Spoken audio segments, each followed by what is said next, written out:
Hello everybody, welcome back once again. I've got a quick video for you here regarding some of my unit formations for Unicorn Overlord. Now I've already played a full expert playthrough. You can check out my walkthrough if you want. And I've actually also got about halfway through the True Zenoiran difficulty already as well.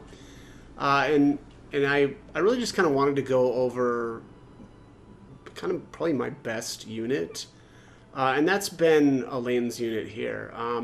So I've only got 4 characters in my True Zenoiran playthrough so far, but even up to that point, this team essentially that I built in my first playthrough for expert, it just works amazing, and it really is kind of wild that that one group is basically what I do everything with. Like every once in a while, if I want to go fly up and grab a treasure or something like that, then I'll use, like a flying unit or something. But anyways, let's take a look at Elaine's unit. So this is the end of my expert playthrough, though. So keep in mind that this is after having basically farmed out all the gear that's possible and stuff. But generally, though, the case is that this unit will do really, really well, even if you don't have like the best gear. But having good gear is just going to make it a little bit better. But anyways, so Elaine's got the Holy Unicorn Blade. Unfortunately, though, if I remember right, you have to hit S rank for Renown, so that's pretty tough to get a hold of. But there's a lot of other stuff that really works. The King's Blade Cornix, for one, you can actually get that really early on, and that's pretty good weapon. All stats +5. The one thing though is the Holy Unicorn Blade is so good though. I mean, for one thing, the physical attack is off the charts. Also, the base AP and PP +1, but then the debuff immunity is huge. That was really key for some of the fights end game. This Hunter's Buckler I actually really liked because I was using actually what was it, the Outlaws? Let me see this. Yeah, I actually wasn't using this Ring of the Unicorn for very much. I got that super late in the game. Let me just grab this other one that accessory that I was using for a long time. If I can find it here. Sorry, here it is, or we're getting close. Outlaw's Bracelet with Wide Pursuit. And then, either like you can do Warrior's Medallion here like I've got, or you can give him, actually for a long time there, I was actually using another item that gave him even 1 more PP, just actually so that he could use Spinning Edge twice, which was pretty strong. Actually, I think that was how I had him set up for a very long time, was kind of something like this. There's a couple of other options though that you can do if you want to get like 1 extra AP, say. You can use these Carnelian blades, and you can get those from the Colosseum. And then kind of similarly here, I actually did use, what was that? It was either the Blue Rose Shield, or there was another one. I think it's down here a bit. Let me just see here. Yeah, the Azure Crest Shield, and that was just to get an extra like PP. But I don't think that's as necessary. But it is kind of nice. If you've got like a total of 4 PP, then you can use Wide Pursuit twice, which is pretty wild, right? Because it attacks a full row of enemies after an ally has attacked. So lots of really good setups though for Elaine. But so basically what I do here is I've got actually Lean Edge at the top, but he'll only use that if his HP drops below 50%. And then Cavalry Slayer, I've got this prioritized if there's cavalry around. But 9 times out of 10, Elaine would use Spinning Edge first. And then I should get rid of this. I don't need that second Lean Edge there. But yeah, anyways, the Spinning Edge does the majority of the damage from Elaine. And that is always, it's always... basically Yana does either Focus Sight, which makes his spinning what is it? Is it spinning slash? A spinning edge. Makes a spinning edge a true strike. Or there were times also that I would do Ice Conferral. Well, that's how I have this set up, right? So like if there's flyers, she'll use Focus Sight, or if there's scouts, then she will use Focus Sight. Any other cases, she'll be using Ice Conferral, and that's amazing, right? Add magic damage and freeze to the allies next deck. So oftentimes, Elaine will just start out and freeze the entire front row, right? I should say, what lives will freeze the entire front row. And I should also say that Aubin is the one I've got acting basically with Warhorn first. So many of the abilities in the game will activate when the battle starts. And for this groups, I always used Warhorn. So it says make all allies attacks unguardable. It's really, really good for when you're up against the tanks, because you can kind of just shred them very quickly. And obviously Ice Conferral will help with that. That's pretty much it though for Elaine. The other two, I've just got Noble Guard set to his own HP below 50%, and then Luminous Cover will just activate at times. But most of the time, Elaine actually won't have PP for using either of these two abilities, because Wide Pursuit is going to basically trigger a lot, which just really, really helps cut down the front row, and then once you get into the back row, it's pretty much over. So Miriam here is another character that I actually brought in early. I should say I used in this specific unit, I used Joseph early on, and so basically right at the beginning of the game, when you only have two characters, I always use Joseph and Elaine together. That's just because Joseph is so overpowered at the beginning of the game. He of course falls off, kind of mid-game, but early on he's phenomenal. But then, like I said, so once he kind of falls off, that's when I swap Miriam in, which again is fairly early on in the game. But she's got the Nodos sword, base AP +1, initiative 10, and evasion 10. There's a lot of other swords that you can use here. I know a lot of people like to use the runic swords. I don't really usually use those that much, but if you like that and you want to do some more magic attack, then that's definitely worth using. She's got the Scarlet Crest shield though. This is just to give her extra AP, and again that's from the Colosseum. There might be more of those. I can't remember. Like buyable in some of the towns. Ring of the Maiden. Actually, this isn't. This is kind of end game setup, like literally for the last battle, but. Really kind of any of the other things that that give either AP or PP are usable here with her. I actually know that I used was it like a dancer's bracelet or something for a little while.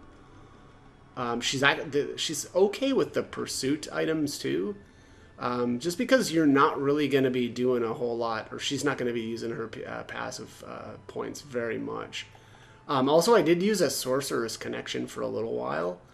That one's kind of interesting, just because, she can give, and I think I had her set up to give her, this buff to, who was that? Yana in the back row. So that's another thing that you can do with her as well. That's kind of actually one of the things that I like about Miriam a bit, or I should say just a Sainted Knight, in general, is there is quite a few different things that you can do with them. The Holy Unicorn Signet here, I literally just had this set up on her for the debuff immunity for, again, the final battles.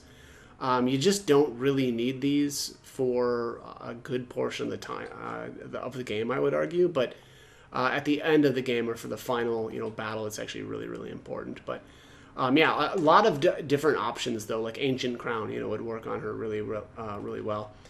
I actually did make her my maiden in my playthrough. Which is why she's got the Ring of the Maiden here, which is fine, right? Base PP +1 and all stats +5, why not? But yeah, that's pretty much Miriam, and she's just going to do, Sainted Knight things, basically, right? So like Row Barrier, Holy Guard, or Magic Barrier. These will just, kind of activate whenever. But again, one of I would say that the Sainted Knight is a very good candidate for some of the other kind of like passive. What are they like? The passive abilities, right? So like, let me just find that other one that I used a bit. Yeah, so I mean, like I said, even like the pursuit items are pretty good. You can do wide pursuit on her as well. There's just, you know, they've got quite a bit of options here. I don't remember using powerful call, only because I feel like 9 times out of 10 you want Yana's passive to activate before like a lane goes, or even sometimes Aubin. So I would kind of stay away from that. But yeah, I would say actually mostly the pursuit stuff or the sorcerer's connection. That was pretty much what I used. But yeah, anyways, that's pretty much it for Miriam. Aubin here, I've got the Sacral Axe on him. Obviously, that's got Affliction Immunity. I didn't actually use that for a lot of the game, though. I think I did like Boreas's Axe a lot. Even like the King's Axe Draconash is pretty decent as well, but I actually do think Boreas's is really freaking good. You know, the physical attack is insanely high. Base AP +1, initiative, and evasion +10. It's fantastic. Parrying shield, I've got that on him mostly for the counterattack skills, dealing the +50 damage. He's got Frenzied Strike. It says activates after an ally is hit by an attack and counterattack a single enemy and inflicts physical defense -15%. So that works really, really well on him. Sapphire Pendant for the 2 PP. And then actually I grabbed Morard's Lionheart for him just because, I mean, this accessory is phenomenal. Physical attack 10%, crit rate 10, and then an additional 20% accuracy. And that's mostly for when you're using Rolling Axe, right? Because it's got a hit rate reduction. The nice thing, though, too, about him, I should say about Yana, is that, you know, oftentimes she's going to be using Focus Sight on him as well. And so the accuracy, you know, I guess you just don't have to worry as much about the accuracy. So I guess keep that in mind. For abilities here, I've got him set up with Wide Breaker. He really only ever uses this once, right? Because I don't ever really usually have 4 AP for him. And then he'll use Rolling Axe as his second action. I don't think he ever uses Smash, really. So, like I said, the Warhorn is the ability that triggers at the beginning of the fight for this group. And it worked really, really well. Again, just really great for shredding tanks. The parry, I actually didn't really have that on him early on. I was using I was using a different shield for a while. Let me just figure out. I think that was either, yeah, like the Blessed Round Shield I used for a long time. Heal 10% HP when using an active skill, so that was good, right? It would just kind of help out with his healing a little bit. But there's a lot of other options, right? Like if you need another AP, you can go Scarlet Crest Shield. So yeah, a bit of flexibility there. And then, you know, like I said, these other 2 accessories were pretty phenomenal. Parry, Frenzied Strike, Parting Blow. Normally he's not going to be using Parting Blow just because he's going to be, for one thing, he starts out with Warhorn, right? That nukes 2 of his PP right there. Sometimes he'll randomly get attacked and he'll parry instead. Or, you know, the Frenzied Strike is going to be triggering a lot as well. So that is it for Aubin, though. He was fantastic. And I should say that in the order of like kind of getting them, that's kind of how this worked out, right? So like beginning of the game, it was Elaine and Joseph, and then once I unlocked 3 characters, then Aubin, I added Aubin into this group. And for actually a couple of reasons. One being that he's pretty good already, but honestly, one of my most abused Valor skills in the game was Vitalize and Vitalize 2. And that's why this group is able to kind of just continue on slaughtering, right? Is because basically I was using my Valor points to restore the stamina of this unit over and over. And so again, I really like that, and so the Viking was, you know, well, Aubin specifically was phenomenal for this team. He basically just keeps you going, you know. And then I added Yana was the fourth character in the unit, and then lastly I added Nina as the breaker, and the breaker is so freaking good. One of the most impressive classes for me was this breaker.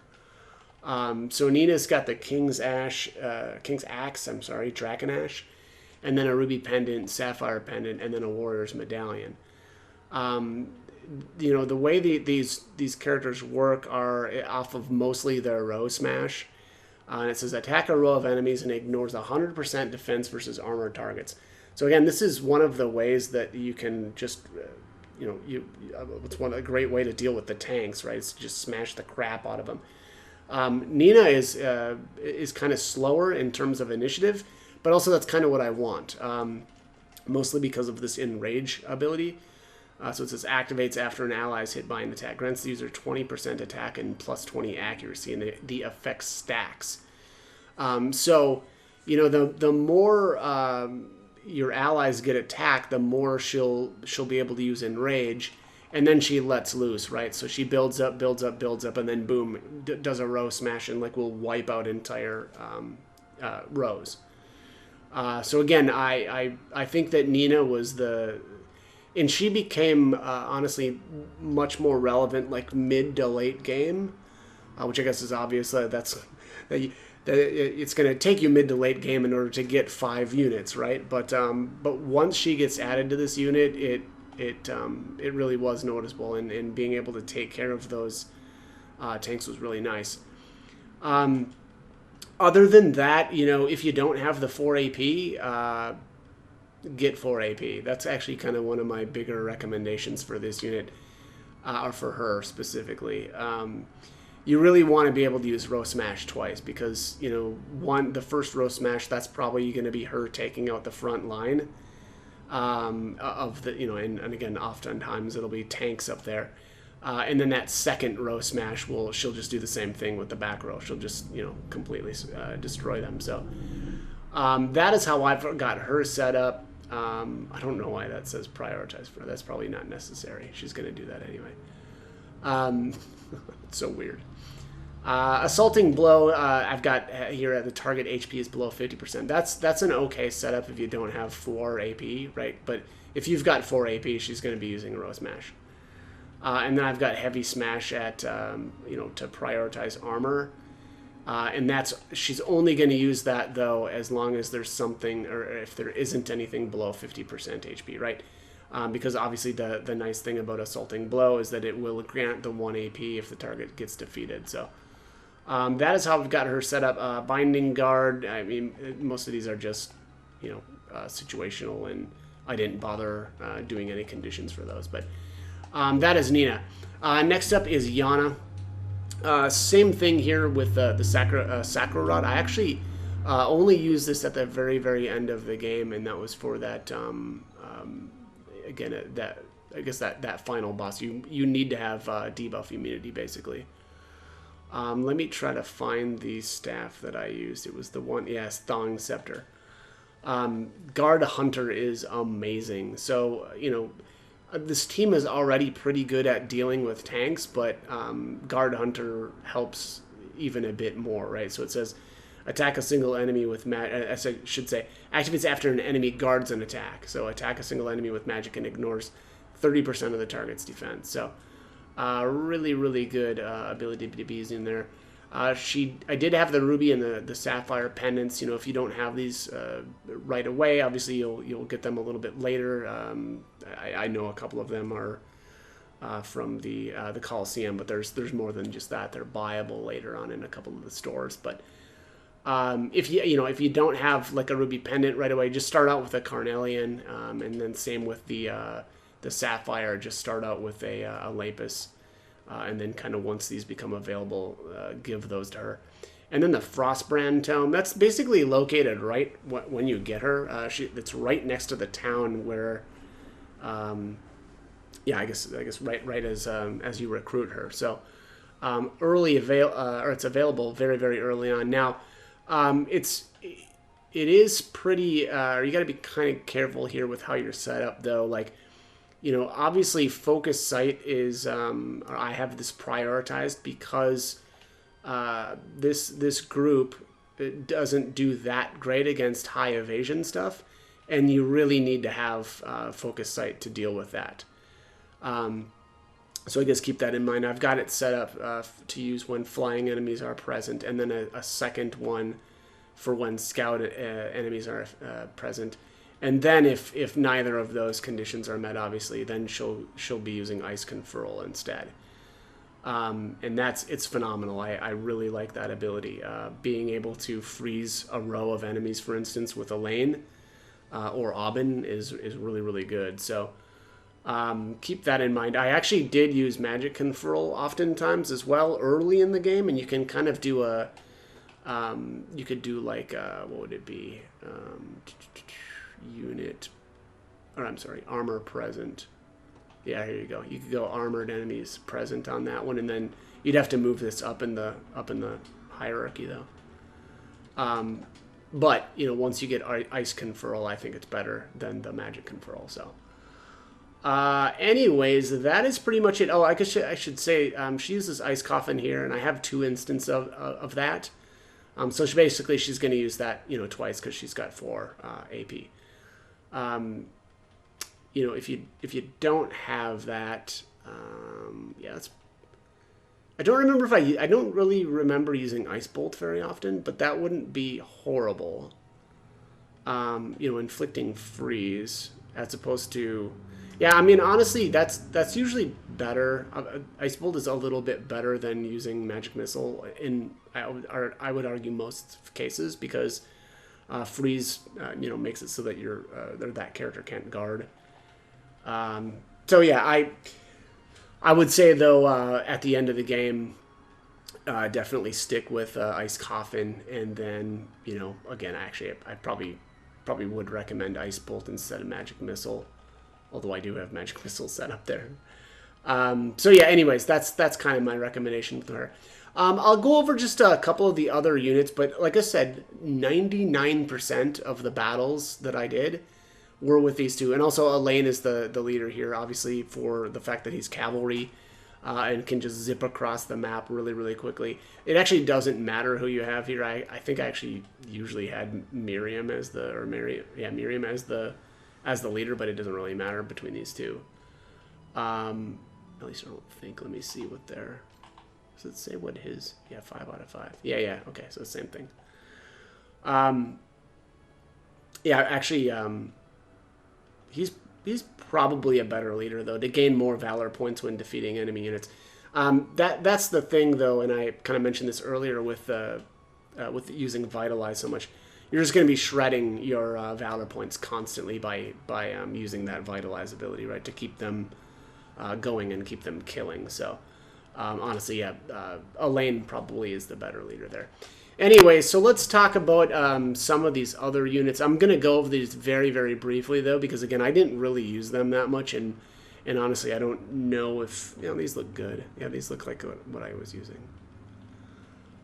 Anyways, so one of my basically I had 2 flyer units, which were... really, honestly, mostly for getting treasure chests on the map. Or, I'm sorry, treasures on the map. Not chests, but... one of them was Hilda's unit here. Let's take a look at her. So I've got her set up with Zephyrus' Spear, Lucky Coin, Angel Plume, Carnelian. I just went with a lot of evasion with her, or tried to. And then I've got Tempest Drive, prioritizing cavalry, but only using when your own HP is below 50%. Because it becomes a true strike and critical. And then I've got 2 instances of Fire Breath, which I didn't need to do. I don't know why that was 2 there. And then Diving Thrust, prioritizing cavalry, Tailwind, Deflect, and Ground Counter I didn't really do much with. I think Tailwind was always front row. Well, this doesn't really... Present front, yeah, okay. But yeah, anyways, that's her. Again, I didn't really do much with this unit, though. Here I've got Berengaria. And there's not much synergy here other than maybe like Selvi. Well, that's not true. Selvi and Berengaria work together really well. Same with Hilda and Berengaria, because Hilda is able to use Fire Breath. So that's going to, increase the damage of Vicious Torment from Berengaria. Also, I think I've got her, and so depending on what you're dealing with, you got to be careful about which one of these passives is activating. So, like, I've got her with the Eye of the Warrior Princess as opposed to, Selvi's Curse Swamp. So, Curse Swamp is really good if cavalry targets are there, as well as anything that is able to evade or has high evasion, so like thieves and stuff. So again, you just want to pay attention to what you're up against and swap between the two of them. Elta Linde, I didn't really do much with her. She does have that twinned bow, though. Charm of Sun and Moon, Lapis, and Carnelian Pendants. And she's got, Primus Edge when her HP is above, or basically at 100%. I've got Fairy Heal here. And then Thunderous Thrust. I don't think she ever used Elemental Roar. I was just not that impressed by that ability. Elemental Impetus and Curing Heal when target HP is below 100%. Selvi actually did give her the Dustbound Staff eventually. It's pretty cool, right? Sandstorm inflicting blindness on everybody. And then I actually did give her a Raven Plume there just to bump up her initiative, right? Ideally, you want her using that immediately. Or at least fairly quickly. So she's going to need a little bit of initiative to get that fired off. It doesn't do you any good, using Sandstorm after all of your enemies have attacked. So, and then I actually do have Dinah in this group as well, mostly because she's got the Weakness Hunter, and this is kind of like a debuff, group. She's got the Glaive as well. That does follow-up skills doing plus 20 damage, and then crit rate plus 10. I honestly, though, I was never really that impressed with her. Probably should have had somebody else in this group for the game, but that's how I did it. Anyways, this unit is missing somebody. I actually don't. I didn't really use this unit much, so I don't know who I would have really had. Probably like a Melisandre or something. Yeah, back here. But Fran. Yeah, I don't even really want to go over this. Yeah, like this Rolf, I don't even have an accessory on him. I just didn't really do much with really any group aside from Elaine. One other noteworthy group, though, I'll go over these two because I know these were both pretty good. So here, this unit has Monica in it, and she was kind of interesting here. I did this Dawn Robe and Dusk Robe thing, just because these skills are kind of interesting. Grants the user 20% magic attack and grants the user plus 1 AP at night. And then the diurnal one is grants the user 1 AP during the day. I don't really remember how or if this worked that well. And why do I have a bunch of row heals? Man, this is just goofy. Don't really need these. Yeah, that's good enough. Yeah, so she'll use Saint's Blade if her HP is at 100%. And if it's not, then she'll use row heals on, whoever, somebody who's missing health, essentially. Actually, I really like the Sainted Knights. They're really, really interesting characters. And then I just gave her actually the Dragon Bone stuff so that she'd have extra PP. I didn't really care about the reduction in initiative because I didn't really care if she was going fast or last. And actually, I kind of liked that she was a little bit slower because of the row heal, right? And so, when her turn would come up more times than not, she would use row heal to help or to keep everybody topped off. Also had Raylanor here. I don't really remember her being very impactful or not. And again, like, what am I doing with all these lightning blades? What was happening there? Weird. Anyways, Carnelian Blade, Mercenary Eye Patch, Carnelian and Lapis Pendants.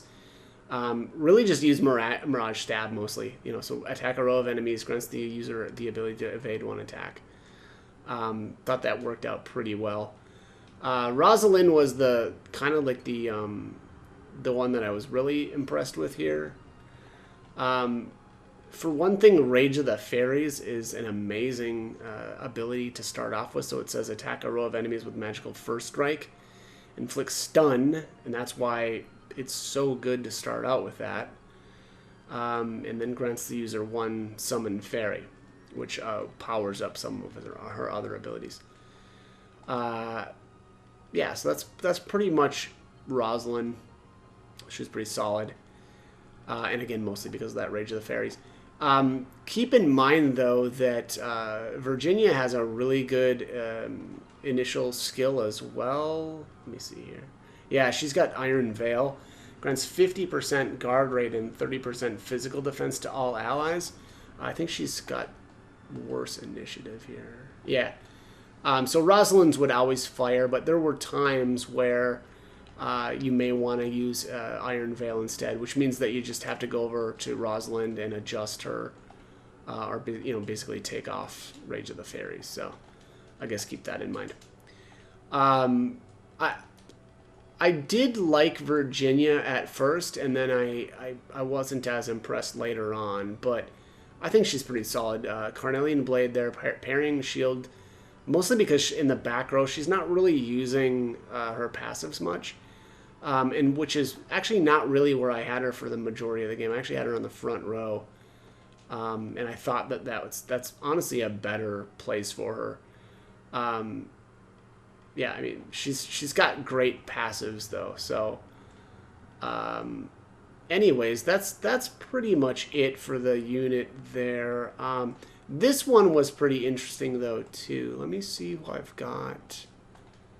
I've got somebody set up. Yeah, I've got her set up with the Celestial Talisman, which does the hasten charge. So it says immediately activate 1 charge attack. And that's for Unife's Glacial Rain. It's wild how devastating Unife was. There were times where she would basically one-shot 4 out of the 5 enemy members. It's just brutal. And of course it also inflicts freeze. So it attacks everything, inflicts freeze. And then, with that the hasten charge, it's going to let her use that, basically right away. It's crazy good. I've got Bryce in here. I mean, honestly, the rest of these guys are really just supporting Unife. So, I mean, sort of, right? Magellan here and Morden and can actually do some decent damage too, but honestly, I would say that in this group, Unife did like 75% of the work. So, yeah, I guess just keep that in mind. I've got the Apoleotis's bow. Yeah, let's just go with that. Which does the base AP +1, initiative 10, and evasion 10. And then Veteran's Eye Patch, Warrior's Medallion, and then actually another Mercenary's Eye Patch. That's the other one of the crazy things about this build was that she basically crits every single hit of Glacial Rain because her crit rate is 91% right now. So this unit was really fun to actually watch. I didn't really do much with any of these other ones, so I probably won't really go over them. But again, I just want to really stress that this group here with Elaine did like 99% of the work for me. So again, you can watch my my walkthrough if you want to see it in action, but it's pretty crazy how much that one unit did over the course of the game. So anyways, that is it for this one. As always, I hope the guide was helpful, and thanks for watching.